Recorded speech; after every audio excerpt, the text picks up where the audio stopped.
Hello. Okay, so we now are going to start Unit 8, a unit on statistics. All right, so we got 3 units left: statistics, probability, and inference. Well, we're going to call this unit data analysis. We're going to do a lot of stuff with data analysis. You're going to become better at understanding why statistics lie to just about everybody, or not, depending on how they're taken, depending on how they're collected.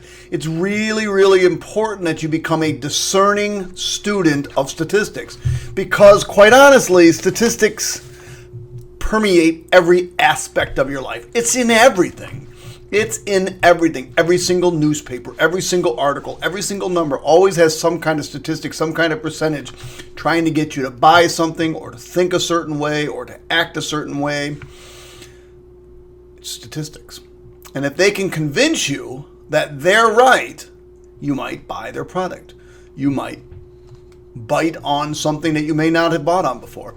You might say, hey, I'm now a Democrat. I believe all the stuff the Democrats say. Or I believe Trump. Don't like him, but I believe Trump. Or I don't like either of these guys. I like this guy over here who says all this stuff. I don't know. By this time, you'll already know who the new president is. So whoever it was probably used statistics in the media in their benefit. The other one probably used it in their benefit as well. But who knows? I don't know who's going to be president, but it's all about collecting data and getting out information to the public so that they start to think the way you think. Can you get them to think the way you think? Sometimes it's done inappropriately. Sometimes it's done very appropriately. It's very difficult to do a very good, unbiased data collection. It really is. All right, so let's get through. This is just information on notes. There's going to be some multiple choice answers at the end that I want you to think about and that you're going to turn in. But I just want to get some definitions out there so that when we start to talk about this stuff in class, it's not like, huh? What was that he's just talking? I don't understand. You need to know the vocabulary. You need to know what I'm talking about. Okay, so population. By the way, all of my videos and all of this stuff, again, can be found at www.nkinfinity.com. By the way, we're getting close to the end of the year now. This is Unit 8, 9, 10. You should have already subscribed to my YouTube channel by now, our YouTube channel. And the reason for it is because as we move into and progress towards review, you're going to want to be here. You want to get the updates. You want to know when the review videos are posted. You want to know what's available for review, and so that it becomes an amazing resource for you.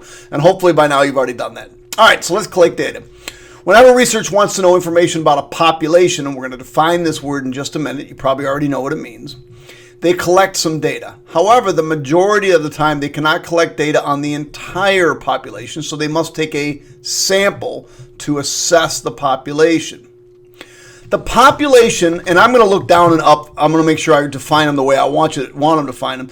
The population is the group the researcher is generalizing about. So the group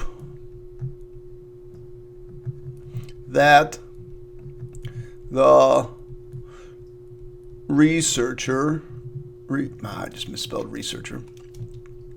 Researcher is generalizing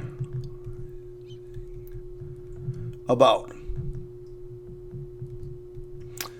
Now, I know when you guys think population, you're like, oh, the population of the United States is like 300 million people or something like that. Sure, that's the population of the United States. And every 10 years, the United States government does what's called a census. And a census is a survey of everybody. And they collect data on everybody.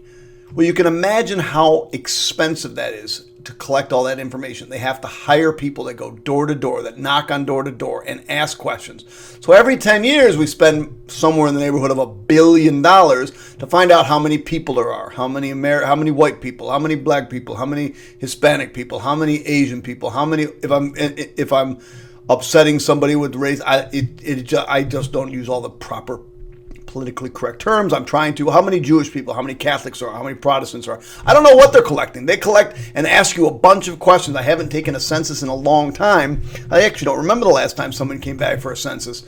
But they're going to get all this information. They get all this information, they collect it, and then they can make decisions at the governmental level based on that information. But you can't do that all the time.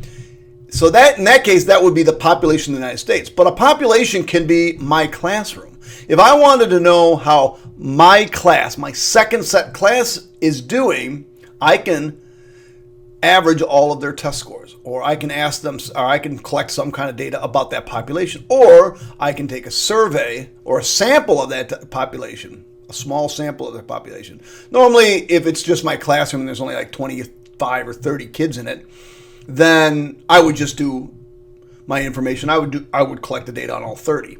But if I wanted to collect data on how all the kids in the high school were doing on math, I certainly am not going to ask in our school 1,400 students in questions, because it would take me forever and it would be waste of my time. I want to do what's called a sample.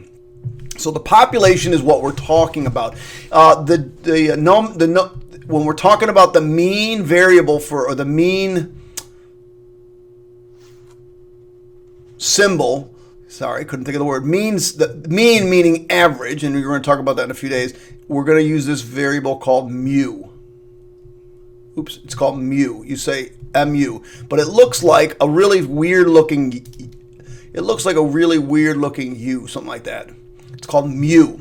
It stands for the population mean, the population average. If you take and collect data on everybody in your group, whatever that group is, could be your soccer, your soccer club. Everybody in your soccer club you're going to ask questions about, or you could take a small sample.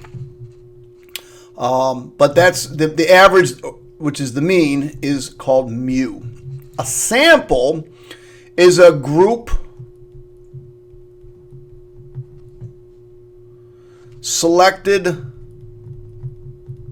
randomly from the population and observed. Now, by observed doesn't mean I necessarily just look at you and like, oh, I'm observing you. That's creepy. But I could ask you questions. It's a small group within the population that you survey, or you randomly sample, or you observe, or you ask questions to, or whatever it is. It's a small group. The symbol that we will use for this, the mean for average, is X bar. It's read X bar. Any math teacher you go to, it's not X with a line thingy over it. It's called X bar. It just stands for the sample mean. So if I put on a test, hey, mu is equal, I don't know why I'm having a hard time writing that symbol. Mu is 95. You could say, oh, the population is, well, let's say 95%. The population average is 95%. If I say X bar is equal to 95%, then you say, oh, the sample that was taken's average is 95%. And we're going to talk a lot about sampling, because almost never do you do population stuff. It just doesn't happen that much. It's just too expensive. Parameter, a value that represents the population. A value that represents the population. And one of the other things we're going to be talking about is this thing called standard deviation. It's a parameter of the population. It's one of the things that represents population. I would say the mean is also a parameter. It's something that represents the population. But we'll also use, I usually call like that. It's a little weird symbol. You'll see it over and over and over again. It stands for the population standard deviation. Deviation. A statistic is a value that represents the sample. A value that represents the sample. And for standard deviation, a mean, X bar, is a statistic because it is a value that represents the average of the sample. The standard deviation, and we're going to talk about that. Hopefully you've done a little bit in algebra, but we'll talk about that. A lot of standard deviation talk for the sample is S of x. So S of x, and this should be sigma x. S of x is the sample standard deviation. All right. Types of data collection. Actually, I have to pause for a second. I'll be right back. Oh, you caught me. Doggone it. Gotta have my coffee. Ugh. How I get this through all this stuff. I'm going to be a coffeeaholic by the time I'm done. First thing we're going to do, let me make sure we're recording. I think we are. First thing we're going to do is talk about a survey. Now, I'm going to write some stuff down, and I'm going to talk a little bit. I know this is going to take time, but you got to pay attention. You got to make sure you understand. It's used to collect quantitative information. Quantitative information from a specific population. From a specific population. Now, quantities are things that are numbers. Quantitative means something that you can measure. So this means it's measurable. Right? Pretty is not measurable. That is a qualitative. We take surveys so we can measure things quantitatively. To ask somebody their opinion and say, oh, that was pretty. I guess you can quantify how many people said it was pretty and how many people have said it was ugly, but then that would be what you're collecting is the number of people. But usually it's done by a questionnaire.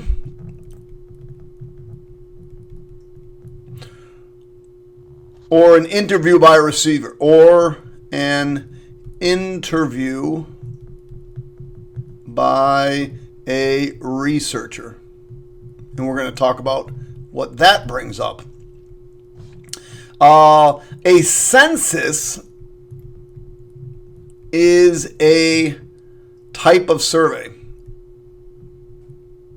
And this one we talked about a few minutes ago. A census is when you ask the entire population. All right, observational study. A sample population is measured or surveyed as is. A sample population, I probably should say a sample of the population,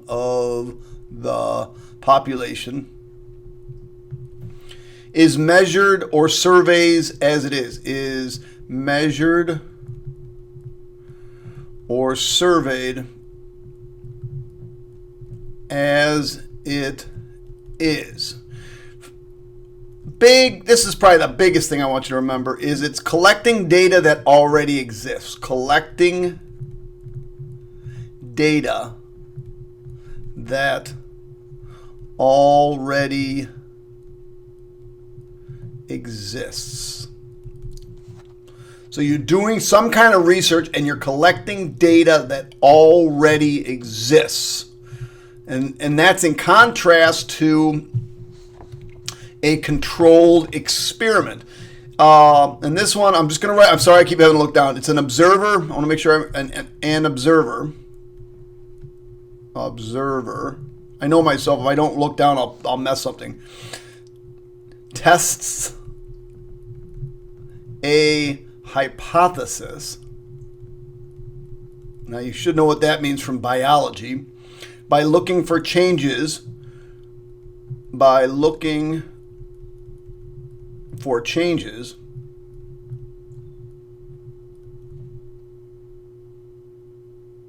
brought on by a certain variable. Brought on by a certain variable. And sometimes we call this the treatment. A lot of times we call it the treatment. Data is created by applying a treatment. Oh, there it is. Data is created is created by applying a treatment. You wonder why I type everything? This is why I type everything. By applying a treatment. Now, this treatment is that variable that we were just talking about. What is a treatment? If I use the word treatment, you ought to know. Let's say I wanted to test the effects of Dunkin' Donuts coffee on my students. So the coffee would be the treatment. It is something that is given to a certain group, not the whole group. That's the second part I'm about to talk about, but a certain part of the group to see what changes take place. If I give my delicious Dunkin' Donuts coffee to half my students and not the other half, what am I finding? What do I see? And, it's not good enough to just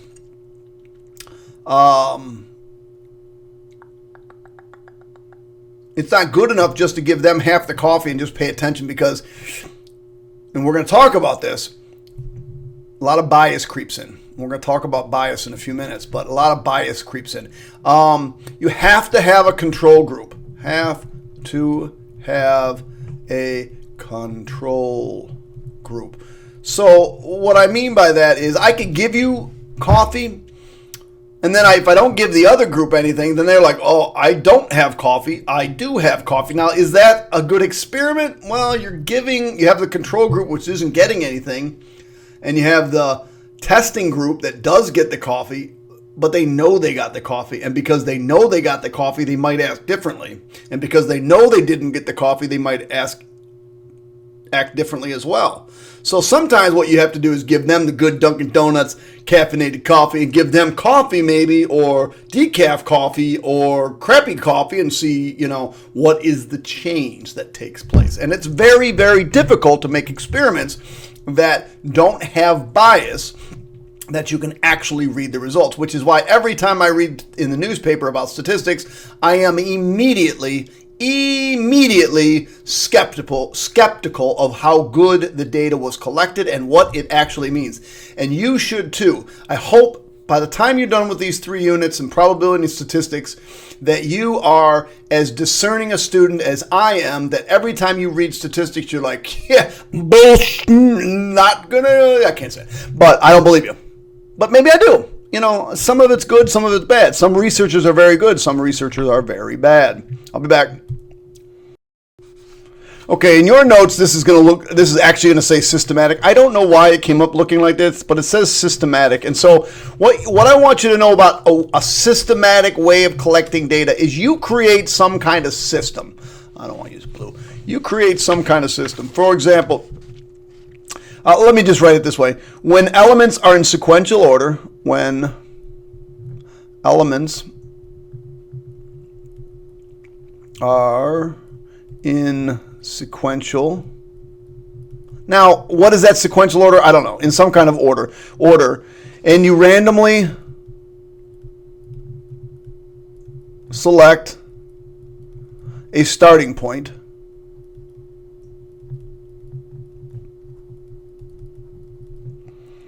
And then select every nth. By nth, I'll tell you in a second what I mean by that. Person.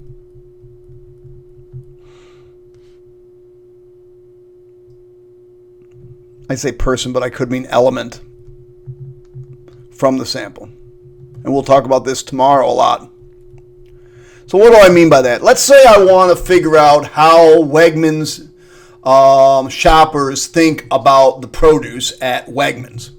So I might put the number between 101 and 25 or 30 in my hat. In a hat, I say, okay, I'm going to reach in, I'm going to grab 20. Okay, 23. I reached in and grabbed 23. I said, okay, the first person I'm going to ask is the 23rd person that comes by. And then I reach into another hat that's got a number between, let's say, 1 or between 10 and 15. And it says, okay, I reach in there and I grab 12. So now my systematic approach is I'm going to ask the first person I'm going to ask is the 23rd person. And then the next number I picked was 12. And then I'm going to ask every 12th person the question. So I might say, the 23rd person comes, I ask them my question, and then I count 1, 2, 3, 4, 12. Boom, ask that person. 1, 2, 12, ask that person. That would be a systematic approach. Does that make sense? A stratified approach. When you have stratification, okay, what you're going to do is you're going to break them. Well, let me tell you the definition, then I'll talk to it. It's groups or classes inside a population. So it's groups or classes inside a population that share a common characteristic. Wow, that share a common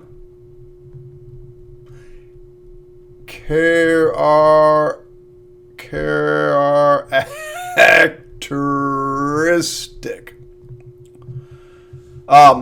So let me give you an example of what I mean by stratification. This is a common example. Let's say I am at your school and I ask all the kids, I want to ask 200 kids what their favorite, their favorite subject is. I don't know. Okay? And you do your survey and it comes out that you accidentally asked, out of that 100, 70 of them were 11th and 12th graders and only 30 of them were 9th and 10th graders. Well, then you really have a biased solution. It could happen that way because if you don't select it right, it could happen that way. So you could have a slanted, those 11th and 12th graders, they might be a little bit more mature. They might be a little bit more refined. I'm talking to you guys, except for you 10th graders accelerators. You jump in that group anyway. They might be a little bit more discerning. They might, everybody hates 9th grade math for the most part. It's kind of boring. There's not excitement to it like this is.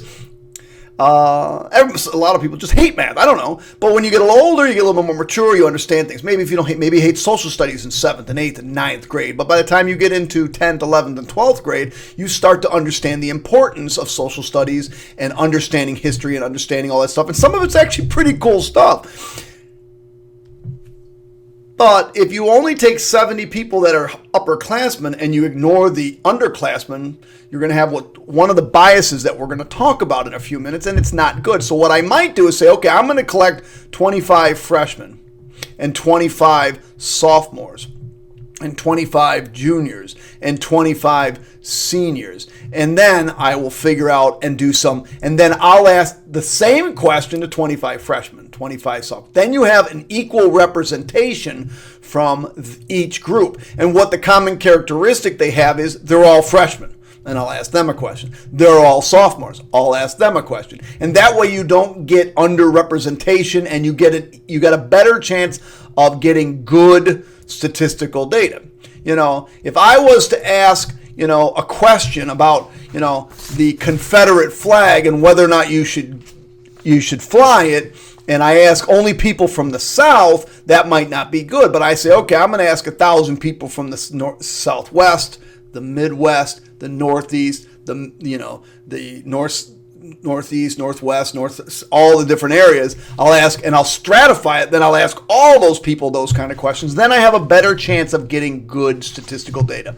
Convenient data, otherwise known as CRAP, is data that's readily available. Data that is readily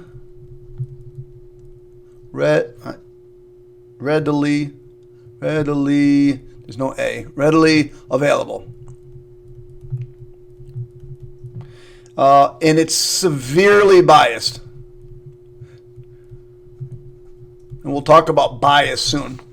Actually, we're going to talk about it right here. Severely, it's easy to collect. It's unreliable. It's like, this is sloppy. I'm going to say right now, this is just sloppy research. Convenient data, and we really don't talk about convenient data much in math, but you need to understand it in reality. This is just sloppy data collection. This is one of those, if it's on the internet, it's got to be true. You do some research and you found some data that was on the internet and you're like, oh, that's true. Let's use that. Where was it collected? How was it collected? Where was it collected from? What kind of research did they do? You collected crappy data, but it was convenient. And a lot of our research that's touted in newspapers and all that stuff, that's not done from a mathematician. And if you continue on through AP statistics, you're going to find out there is a lot going on with statistics that you'll find out a lot of that stuff that they tell you is just crapola. All right, let's get to biases. Now, these should be relatively obvious. They are what they say they are. So if you can, I'm going to tell you the definition, but if you can think about what I'm saying and what the words mean, then I think, as long as you speak English, you should be okay. So, the subject's answer is influenced by the subject's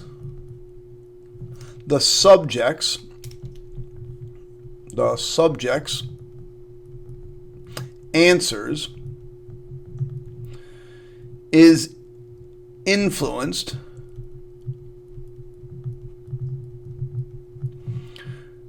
by the conditions of asking the questions. By the conditions of asking the question.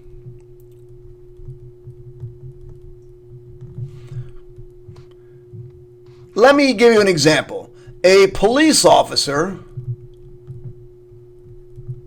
is conducting a survey, and he asked you about drug use. Well, you might not be inclined to answer him truthfully, will you?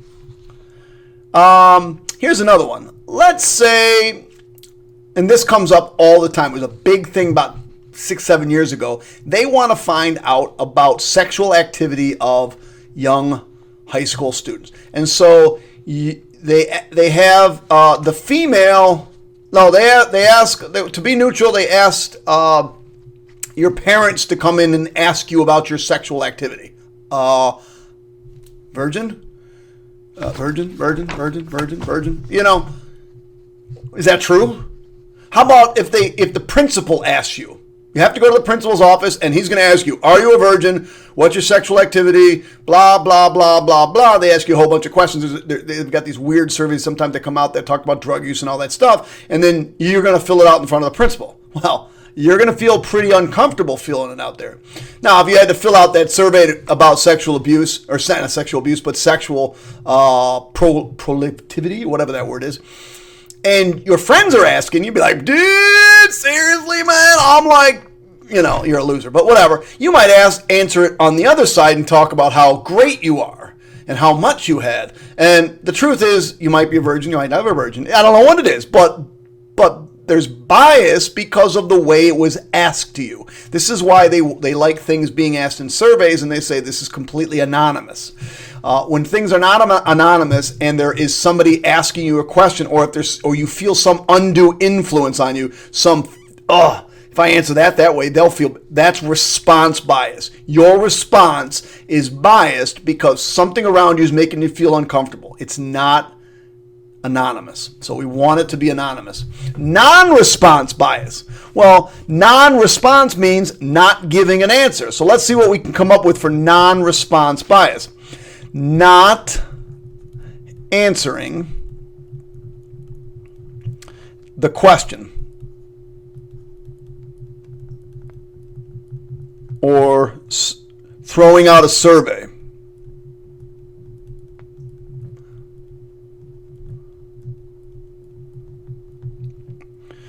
or refusing to survey, or refusing to participate.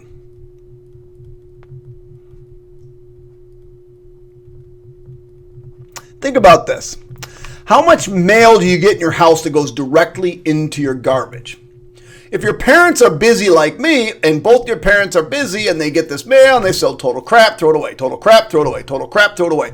But if your parents don't work, and you don't have a lot of kids at home, because I understand all that stuff's busy. I understand you're busy all the time. But if you're at home and the mail comes, like, oh, I need a break right now. Let me just sit down and read the mail. And you got a little extra time on your hand. Or maybe your parents one of those persons that watches television a lot or reads a lot. They're like, oh, here's a survey. Let me do it.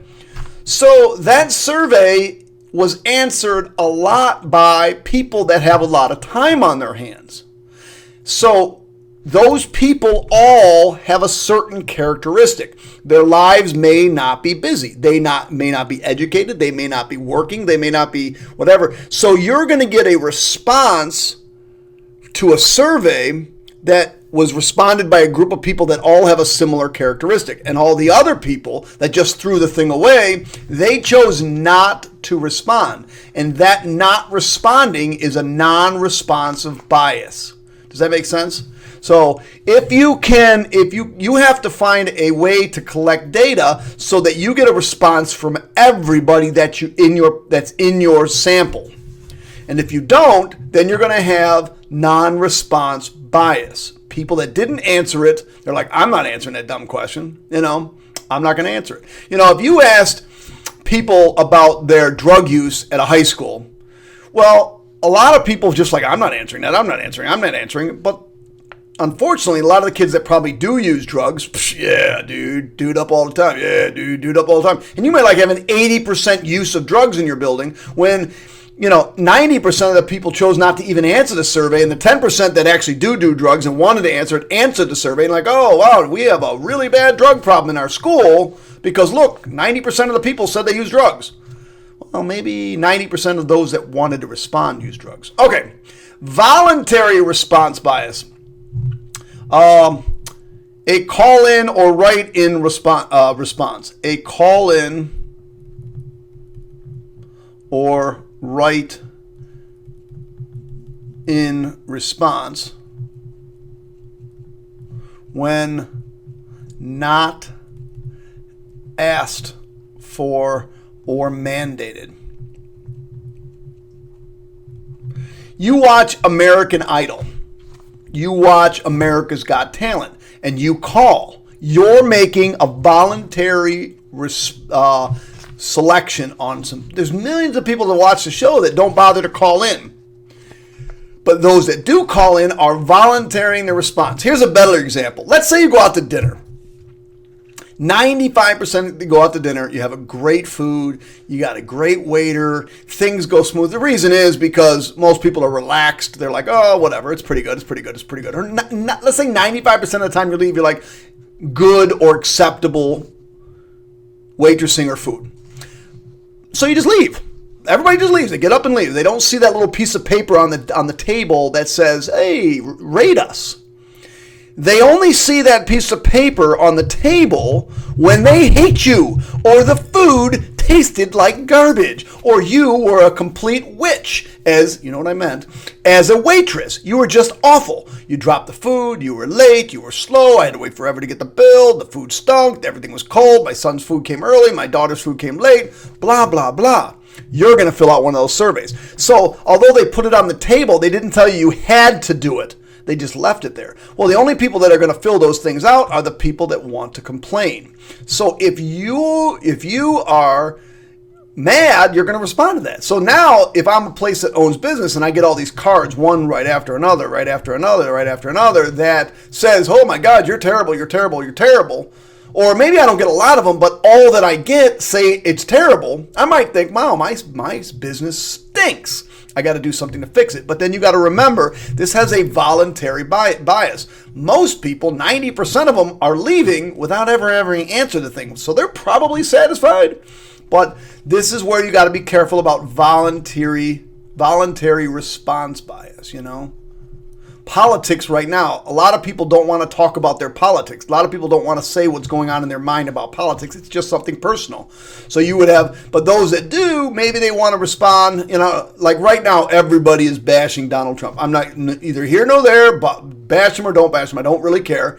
But they're bashing him because he is being brutally honest about things he believes in. Whether or not they're right or not, I'm not going to tell you that.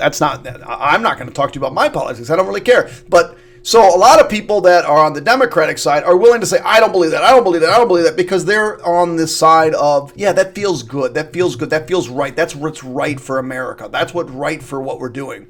Whereas maybe the people that are on the Republican side are like, oh my God, that's a tough message to tell people. I really don't want to. I believe it, but I don't want to tell people. So everybody that's a Democrat's giving you their opinion, and then a few crazy Republicans are giving their opinion, but not everybody. Do you see how that you can get a response bias there, or voluntary response bias?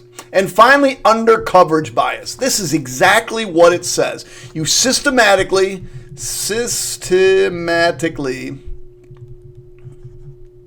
leave out a section of the population.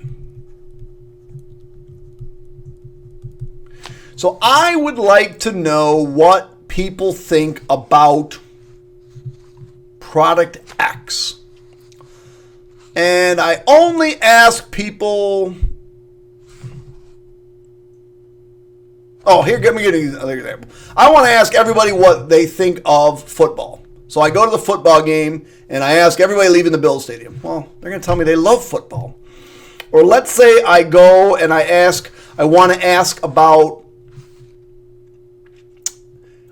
I don't know, a restaurant, but I only go to the nursing home and ask them. Well, I've got an overrepresentation by the elderly and none of the under. Or I ask people about what they think about cars, a car. What do you think about the Chevy Malibu? But I only ask high school kids. Well, I don't ask 20-year-olds. I'm not asking. So you're leaving out a section of the population.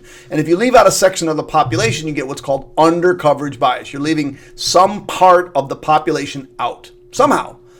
And that's why when you're designing your data, and we're going to talk a lot about it, that you do so that you reduce the amount of bias. Okay.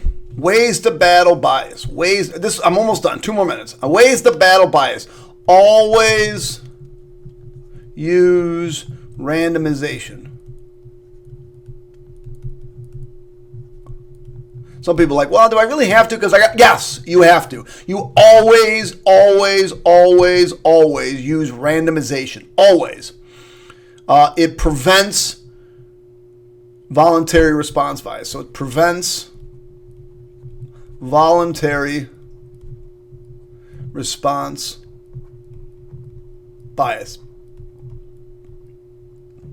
It actually prevents a lot of bias, but specifically this one. If you use randomization and you're constantly asking a lot of people, it actually prevents all the biases. Just always, always, always use randomization.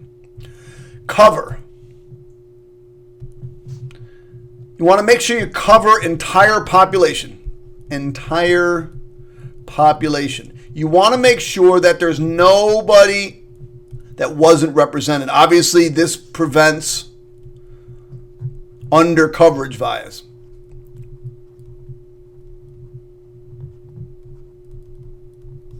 Undercoverage bias. Okay?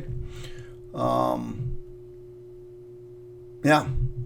You want to make sure that each part of whatever you're studying is represented. An undercoverage bias we talked about earlier was like, and that one of the reasons this is one of the main reasons why we use stratification.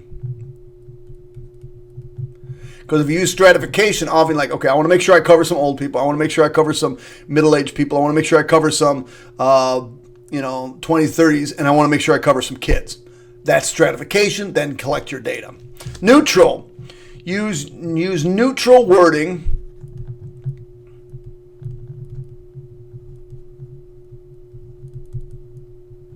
to make the surveys.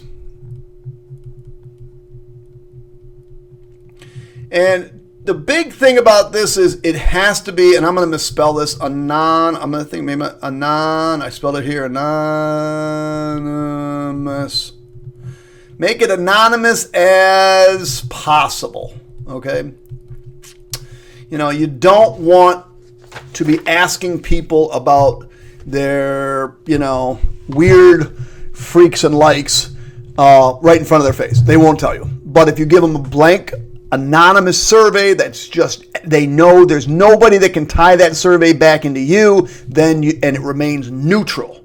You know, you look at it, I fill out a survey, I fold it in half, I put it in a large box, done. I fill out a survey online where I didn't have to register, I just fill out a survey blankly, boom, it's neutral. Nobody's going to know who I am, nobody's going to know what I did, it's neutral.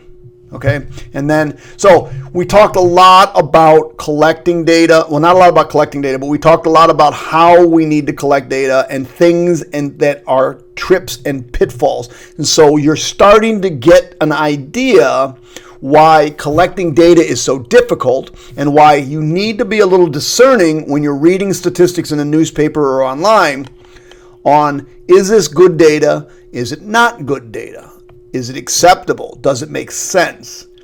Did they leave out a certain population? Did they survey everybody? Did they cover everybody? Did they use random sampling techniques? And as we keep going through this, you're going to become a much more informed American, or much more informed citizen of the world, and you'll be able to read into statistics more, and you may actually like it. Statistics, I'm telling you, permeates every aspect of your life. Everything that's done has some kind of statistic behind it. The reason that Tony the Tiger on your Frosted Flakes is a cute, fun tiger is because way back then they did some things and kids loved it. It was statistics. You know, the reason they took out some of the colored stuff of some of that cereal from a few years ago is because statistics said that people want it. They did some surveys. Millions and millions, billions of dollars is spent on collecting data accurately. You make a lot of money doing it. All right. Peace out, brothers and sisters. Adios. Hope you enjoyed it. Bye.